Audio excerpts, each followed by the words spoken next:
सामाजिक समस्याएं समाज में जन्म लेती हैं, समाज में ही फलती फूलती हैं और समाज को ही धीरे धीरे करके खाती रहती हैं, खोखला करती रहती हैं। ऐसी बहुत सारी सामाजिक समस्याएं हैं जो हमारा ध्यान आकृष्ट करती है, हमें परेशान करती है, विचलित करती है और लंबे समय से हमारे समाज में बनी हुई है। ऐसी ही एक समस्या है दहेज की। दहेज प्रथा पे यूँ तो बहुत सारी कहानियाँ हमारे साहित्य में हैं, उपस्थित मिलती हैं, हम पढ़ते हैं, उपन्यास भी है जो इसको इंगित करते हैं। आज मैं एक ऐसी कहानी लेके आई हूँ जिसके शब्द आपको चुभेंगे, आपको कचोटेंगे। इस कहानी को पढ़ने के बाद कई कई दिन तक आपके मन में कहानी ताज़ा रहेगी, एक कसक सी उठती रहेगी। आप सोचने पे विवश होंगे कि ऐसी स्थिति क्यों आ जाती है।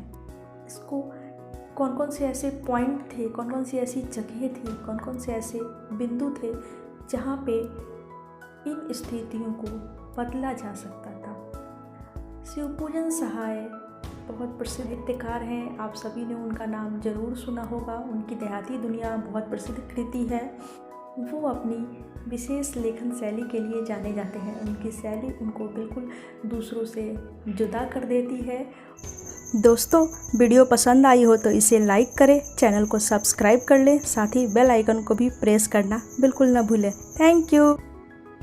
मैं बात कर रही हूँ शिवपूजन सहाय की प्रसिद्ध कहानी के प्लॉट की। हाय फ्रेंड्स, मैं हूँ सेली और आप मेरे साथ हैं किताबें में। दोस्तों, कहानी का प्लॉट अपनी अलग लेखन शैली के लिए प्रसिद्ध है, साथ ही यह जिन सामाजिक मुद्दों को उठाती है वे भी महत्वपूर्ण है। इसकी भाषा आपको प्रभावित करती है।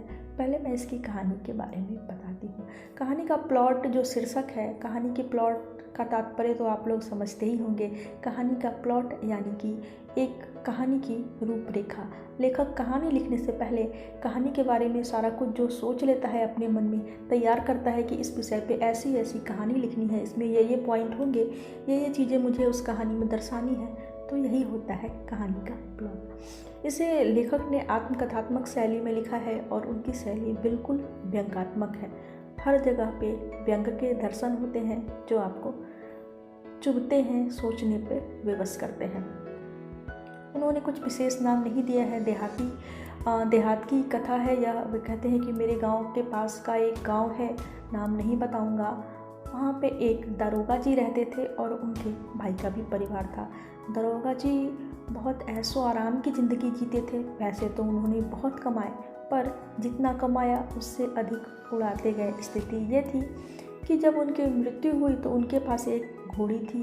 वो घोड़ी काफ़ी अच्छी थी और उसके ही अच्छे दाम मिल गए, जिसकी वजह से जो दरोगा जी का अंतिम संस्कार हो सका। उनके भाई जो थे मुंशी जी, वह अपने भाई के पैसों पे ऐश करते थे, खूब मौज उड़ाते थे, बहुत सारी दावतें करते थे।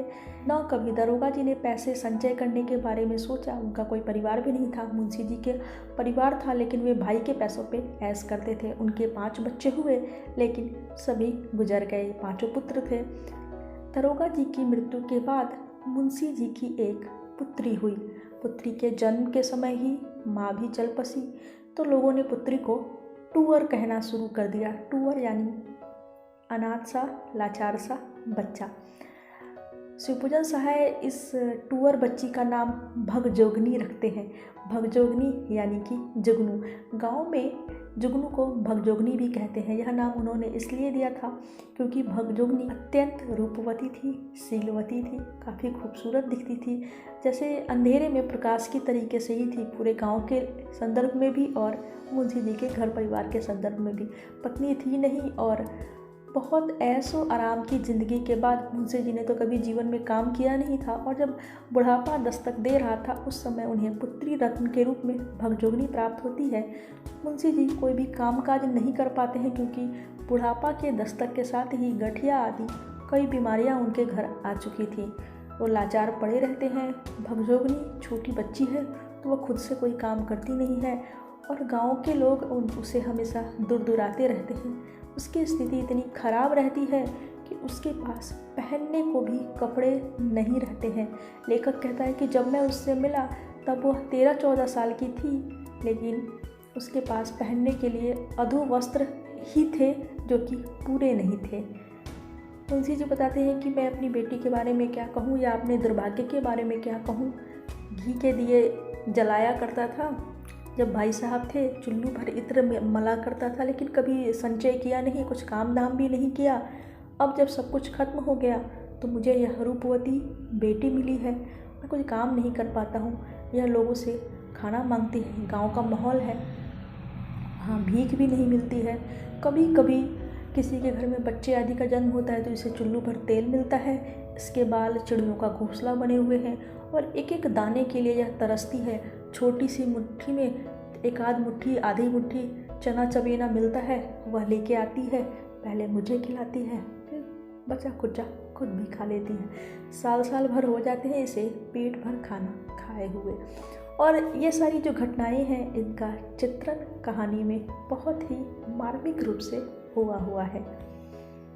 शिवपूजन सहाय आगे लिखते हैं कि मुंशी जी लेखक से यानी कि सहाय जी से रिक्वेस्ट करते हैं कि किसी तरीके से इसका बेड़ा पार लगा दीजिए। मैंने बहुत लोगों से रिक्वेस्ट की, ऐसे ऐसे लोगों के सामने गिड़गिड़ाया, प्रार्थना की, हाथ जोड़े पैर जोड़े कि मेरी सुंदर सुशील कन्या से विवाह कर लो, जिनसे सामान्य दिनों में यानी कि जब दरोगा जी जीवित थे तब जिनकी ओर मैं आंख उठा के भी नहीं देखता, जिनसे बात भी करना पसंद नहीं करता, उन लोगों के आगे मैं गिड़गिड़ाया, लेकिन कोई भी इस दहेज रहित निर्धन कन्या से विवाह करने को तैयार नहीं था।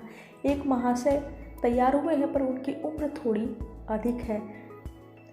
लेखक कहते हैं कि मैंने भी ऐसी रूपवती कन्या कहीं नहीं देखी थी। मैं सोचता रह गया उसे देख के कि करीबी में गांव में भी इतनी रूपवती कन्या है, मैंने इससे पहले इतनी सुंदर लड़की नहीं देखी थी। अपने बहुत सारे मित्रों से मैंने रिक्वेस्ट की कि तुम विवाह कर लो, कन्या बहुत रूपवती है, बहुत अच्छी है।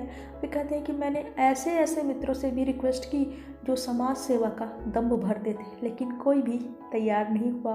और आखिर में वही महाशय बूढ़े आए जिनकी उम्र लगभग 45 वर्ष की थी, वही आके भगजोगनी का डोला उठा के ले गए, यानी उनके साथ ही भगजोगनी का विवाह हो गया।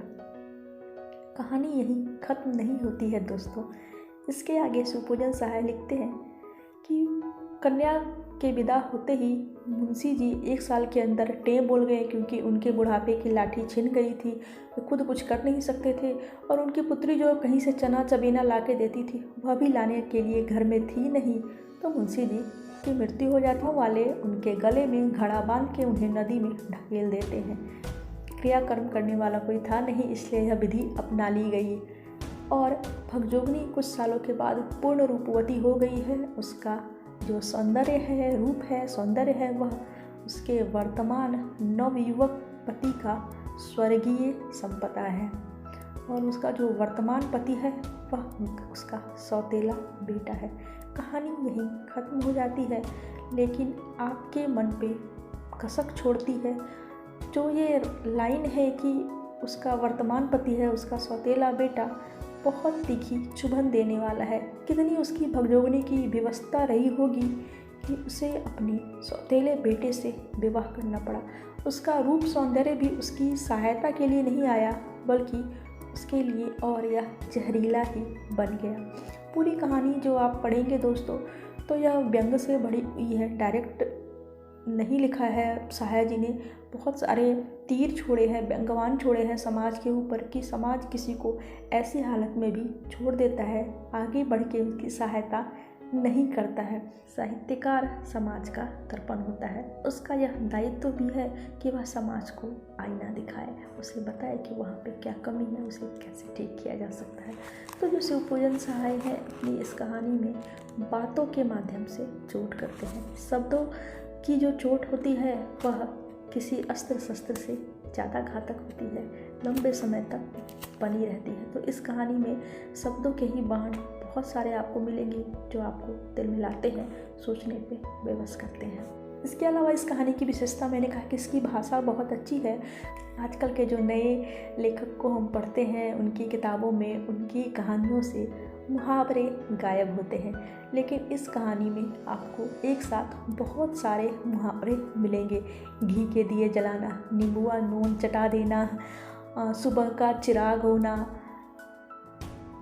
बहुत सारे हैं। आप पढ़ेंगे तो आपको याद होगा कि मतलब आपको याद नहीं आएगा कि एक साथ इतने सारे मुहावरे किसी एक कहानी में कब पढ़े थे। तो मुहावरे जो है इस कहानी का सौंदर्य बढ़ाते हैं। आप इस कहानी को पढ़िए, आपको ये बहुत अच्छी लगेगी। Bye bye.